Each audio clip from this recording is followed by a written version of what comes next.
Here is a fictional love story inspired by traditional Korean storytelling.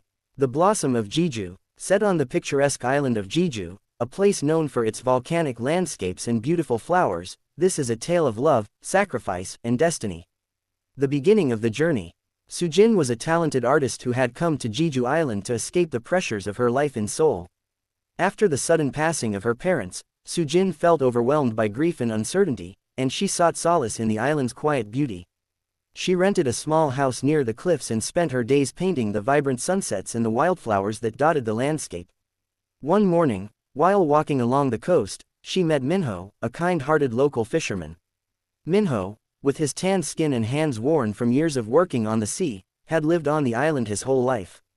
He often came to the shore to gather seaweed and fish, but he was also known for his love of nature and his gentle spirit. Sujin and Minho struck up a conversation, and despite their vastly different lives, they found an instant connection. Minho shared stories of Jeju's legends and the island's ancient traditions, while Sujin spoke of her art and the vibrant city life she had left behind. As the days passed, their meetings became more frequent, with Minho visiting Sujin's house to share stories of the island and show her the secret spots where the most beautiful flowers bloomed. A love blossoms. As the seasons changed, so did their relationship. Sujin's heart, once heavy with sorrow, began to soften in Minho's presence. His unwavering love for his homeland and his simple yet fulfilling life fascinated her. She found herself painting not just the landscapes of Jeju, but the feelings she had come to associate with Minho: warmth, trust, and the deep connection between nature and the human heart.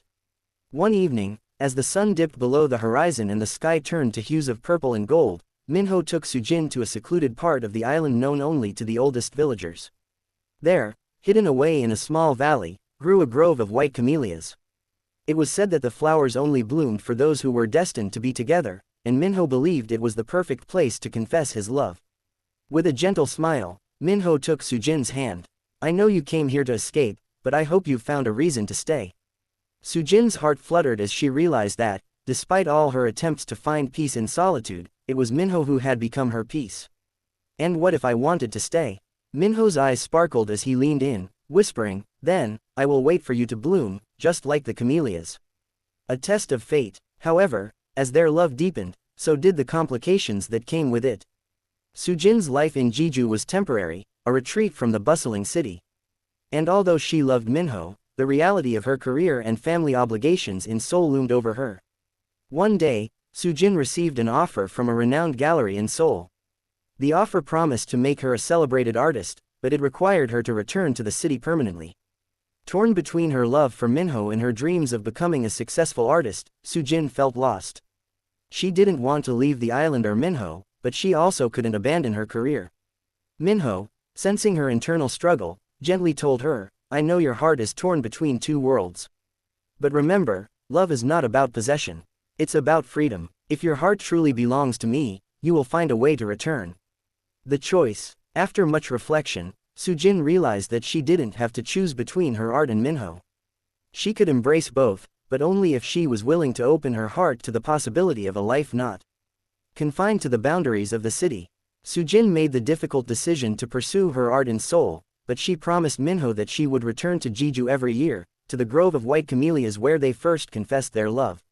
Years passed, and Sujin's career flourished, but every year, she made her pilgrimage to Jeju. And each time, Minho was there, waiting for her by the camellia grove, where the flowers bloomed just for them. A promise fulfilled. On her final visit to Jeju, years after her first return, Sujin stood beside Minho, now older but still full of life. They watched the camellias bloom once again, and Sujin, having finally achieved everything she dreamed of, realized that her true masterpiece was the life they had built together. She had painted many pictures, but none compared to the beauty of her love with Minho, who had always been the heart of her journey. As they stood together in the grove, Minho whispered once more, "I've waited for you to bloom, just like the camellias." With a soft smile, Sujin whispered back, "And now, I bloom for you." Moral: true love doesn't bind us, it frees us to be who we are, while still holding us in a place of deep connection and understanding. True love allows us to follow our dreams, but always reminds us of where our heart truly belongs.